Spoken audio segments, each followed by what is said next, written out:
Reprenem el Tu Denuncies d'aquest divendres amb el pulsòmetre. Alessandra, avui la pregunta quina és? Doncs avui la pregunta, vostès creuen que finalment l'Església aprovarà el preservatiu? Una pregunta que plantegem després que per primera vegada a la història de l'Església, si no m'equivoco, un cardenal africà ha defensat l'ús del preservatiu en cas que un dels dos cònjuges dins un matrimoni tingui VIH.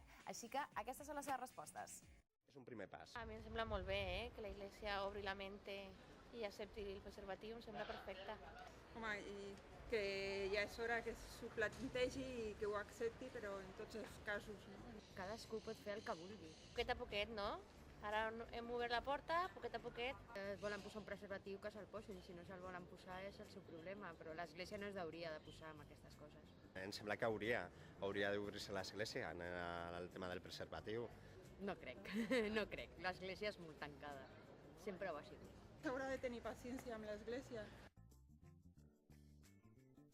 Tornem per mi.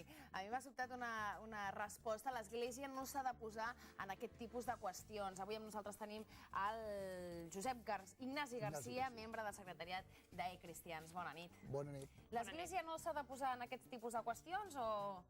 Bueno, l'Església, jo diria, si ho fa amb respecte, es pot posar en qualsevol cosa, perquè és una entitat jurídica com una altra i té dret a opinar sobre les coses que passen al món i més encara sobre les coses que afecten a la gent que creu en l'Església.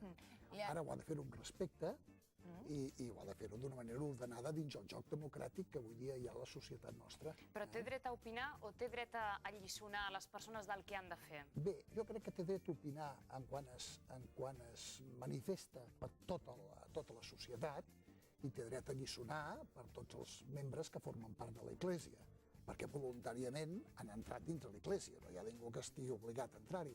Per tant, com a tota societat, té que seguir una sèrie de normatives i de coses, doncs té els de l'Església també en aquest aspecte, no? L'Església, aquest cardenal africà que es diu Peter... Turkson, deixem així, va fer aquestes declaracions.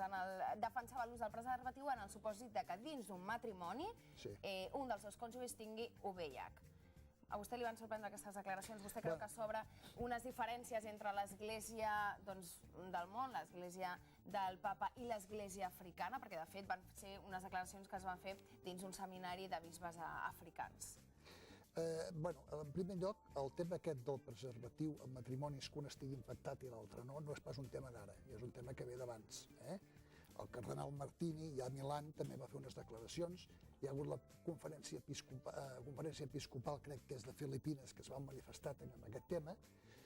I és un tema, precisament aquest que toques del matrimoni, que un està infectat i l'altre no, és un tema de debat dins de l'Església, perquè no val la pena dir que tot ho té clar a l'Església. Hi ha coses que van evolucionar i d'alguna manera l'Església s'ha d'anar actualitzant amb el sentit de donar resposta a el que va sortir.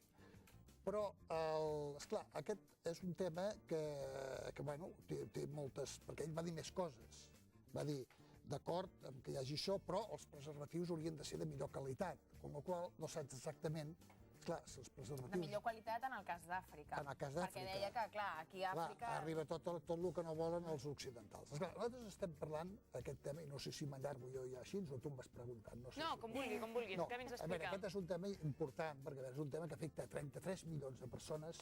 D'aquestes 33 milions de persones hi ha una gran quantitat de l'Àfrica que pateixen aquesta malaltia. D'aquí hi ha 3 milions de morts cada any. D'aquests 3 milions de morts hi ha uns 300.000 nens. I l'Església, d'alguna manera, ja ho ha dit algun d'aquests que han donat l'opinió, és pionera en tot això, perquè d'alguna manera el 20 i pico per cent, més del 25% de tots els centres que assisteixen a la gent infectada per SIDA pertanyen a l'Església. I va ser pràcticament la pionera. A l'Àfrica el 60% de les entitats... Que l'Església doni suport als malalts de SIDA queda clar.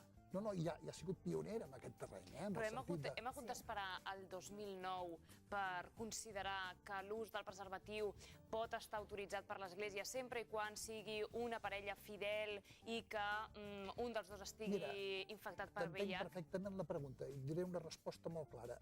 Hem de parlar del preservatiu. Si tu compres una capsa de preservatius, veuràs que no és 100% eficaç. Ho posa.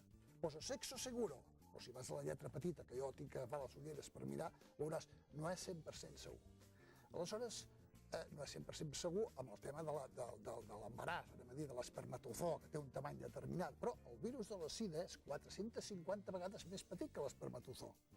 I el preservatiu està fet de làtex, i làtex és un producte natural que té unes porositats, etc. Aleshores, hi ha moltes estadístiques, sobretot americanes, t'ho dic responent a aquesta pregunta teva, que diuen que el preservatiu té errors considerables en el tema del SIDA, en el cas especial del SIDA, també en el cas de l'espermatozoo i la fecundació normal. Llavors vostè està dient que el preservatiu serveix de poc en el contagi de la SIDA? Bé, jo diria, pregunteu-li a les empreses dels preservatius, a veure què us diuen, perquè llavors, què haurien de fer les persones? Jo penso que, a veure, un element on t'hi jugues una mica la vida, si només hi ha un 5%, imagina't, de possibilitats en una relació sexual d'una parella que un sigui infectat i l'altre no, imagina't que hi ha estadístiques que hi són molt disperses, perquè és molt difícil de controlar això, que diuen que, per exemple, hi ha un 5% de gent que es pot infectar en parelles que tinguin una relació normal durant 2 anys, que un sigui de SIDA i l'altre no. Esclar, un 5%, tu què faries si et diguessin que una companyia aèria,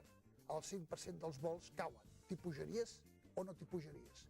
Aleshores, la pregunta és no tan sols si és permès... Llavors l'Església el que ha d'estar és a favor de l'abstinència, en aquest cas. Bueno, a veure, és un tema de debat, perquè també amb aquest tema, perquè, a veure, el preservatiu té 2 aspectes distints. Un és que és un anticonceptiu i l'altre és un profilàctic.